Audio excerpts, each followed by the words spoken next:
Good morning, dear students. Now today we will see some of the numericals. So here it is example 6.2. 2 liters of an ideal gas at a pressure of 10 atmosphere expands isothermally into a vacuum until its total volume is 10 liters. How much heat is absorbed and how much work is done in the expansion? So we are in need to find out heat as well as work done. And what is the given thing? 2 liters initial volume until 10 liters. So final volume. Initial volume 2 liters, final volume 10 liters. And here exchange of heat. Heat absorbed is equal to minus W. How much work is done in the expansion? Expansion, that means the gas will be out of the system. So it will be negative. Q is equal to minus W. So, and W is equal to P delta V, where delta V is equal to V final minus V initial. And P here, external pressure is given. But one more thing we have to keep in mind is pressure of 10 atmosphere isothermally into vacuum. Now it is used vacuum, so this is again a confusing factor. Pressure amount is given and vacuum is given. So take care, in vacuum, so no pressure will exert, so it is pressure external 0. And so here we will have to put 0, final volume 10 minus initial volume 2 liters. So 8 into 0 is 0. Q is equal to 0. Now as per the formula, Q is equal to minus W. So if we consider Q is equal to minus W, 0 will never give any negative or positive value. So Q is equal to 0, W is equal to 0. So here work is not done as well as heat is not absorbed. Right? Now example number 6.3. Consider the expansion which is given here in example 6.2. Same expansion we have to consider, but at this time it is against a constant external pressure 1 atmosphere. So initial volume, final volume remains same. Here now we have to consider atmosphere 1 atmosphere. So P external Vf minus Vi will be 8 into 1. So here it is 8 liter into atmosphere. 6.4 here, again there also consider the same expansion to a final volume of 10 liters and conducted reversibly. So process is reversible now, so the formula will change.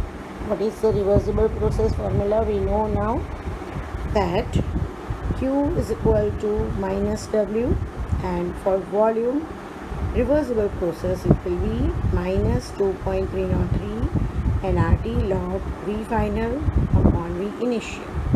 So minus W, so here minus and minus 2.303. So it is negative, negative, positive, right? So putting all the value, V final 10 liters, V initial 2 liters, because same expansion of the 6.2 question is to be considered over here. So 2.303 into how this 10 has come, nRT. Now pay attention here. PV is equal to nRT as per ideal gas equation. So pressure is given here 1 atmosphere and volume is given over here 10 liter. So putting volume value 10 and pressure value 1, it is 10 into 1, so 10. And PV is equal to nRT, so 10 is equal to N into R into T. So putting this nRT is equal to 10 and V final 10, V initial 2, so it will be 2 5s are 10. So here I got 10. So 2.303 into 10 multiplied by log 5. Now you know in your 9th standard, 10th standard you have learned about logarithm in mathematics to find out the log value. We don't have a log value of 5. When we are in need to find log value, it starts from log 10. So here we will have to consider 5 as 5050, we have to see the log of 50, and when we will consider 5050, it will be 2 digits. So 5 is only 1 digit. So 1 minus 1, the first characteristic will be 0, p characteristic, and then the mantissa will be whatever you will see the log of 50, right? That will be the log of 5. And instead of this log of 5 is 0.698. But if you don't want to go through the logarithm table, right, and if you want to calculate from the calculator only, then what to do here? So how to find log and antilog by the help of calculator. Now for the log, what you have to do, whatever the number you have, first press that number, then 13 times you have to press the root sign. Suppose here is log 5, so I have to press 5, digit 5. So first press digit 5, then I will press root sign, how many times? 13 times. After that, subtract minus 1 from it, and then multiply 3558 and press is equal to the answer which you will get, that will be the log of that value, right? And when antilog is to be calculated, some numericals will come where we will be need to find antilog. At that time, what to do?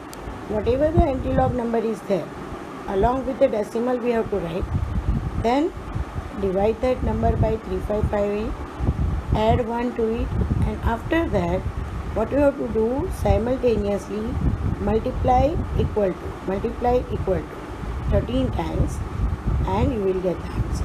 Now in answer, what you will have to do in antilog, in answer, number before decimal will be power of 10. Suppose you got 12.6124, then your answer will be 6.124 into 10 raised to 12. So clear? So this time here log 5 I have written from the logarithm value. You please do with the help of this method. So in your exam you have your calculator, so you will not have to worry for the logarithm table. We are giving logarithm table during exams and even in the board also, but if we know the method, then it will be easy. So Q is 16.09 liter atmosphere. Example 6.5. If water vapor is assumed to be a perfect gas, molar enthalpy change for vaporization of 1 mole of water at 1 bar and 100 degrees Celsius is 1 kilojoule per mole. Calculate the internal energy change when conditions are given. 1 mole of water is vaporized at 1 bar pressure and 1 mole of water is converted into ice. So first condition is change of 1 mole of water vaporization at 1 bar pressure.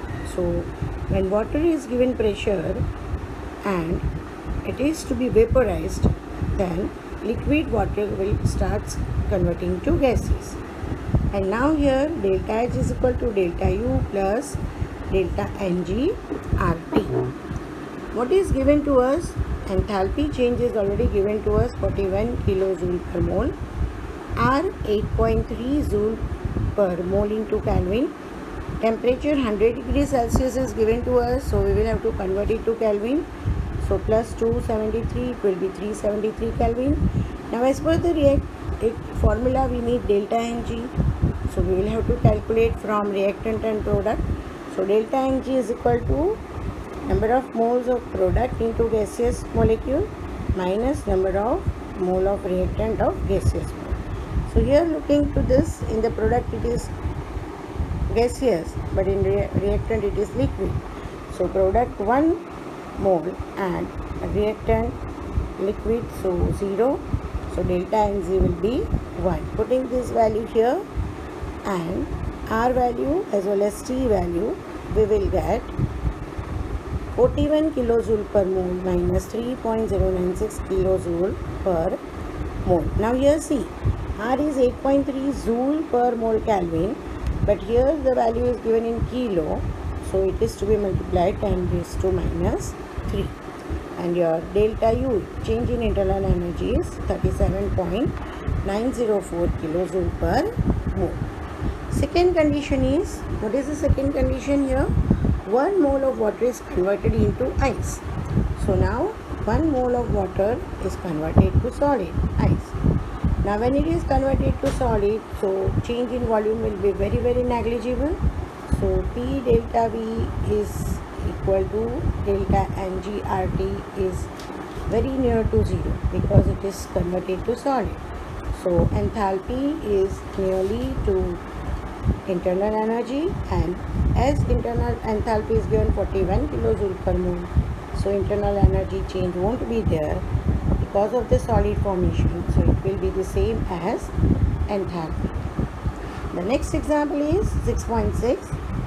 1 gram of graphite is burned in a bomb calorimeter in excess of oxygen at 298 Kelvin and 1 atmospheric pressure. According to equation, carbon, that is graphite, plus oxygen gives carbon dioxide.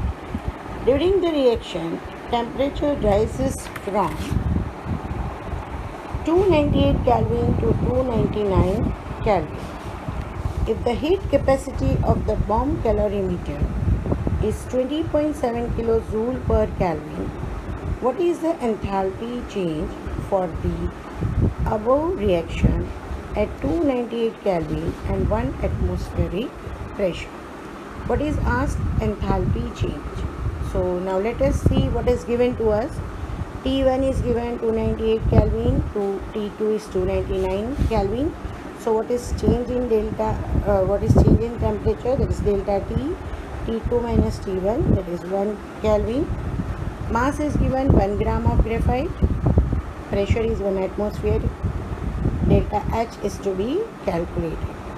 Now delta U is equal to heat capacity at constant value into delta T. Why we have taken this formula? Because here it is given. If the heat capacity of the bomb calorimeter is, heat capacity is given, so internal change is to be considered as CV delta T. So delta U is equal to minus CV delta T, that is equal to minus 20.7 kilojoule per Kelvin into delta T is 1 Kelvin.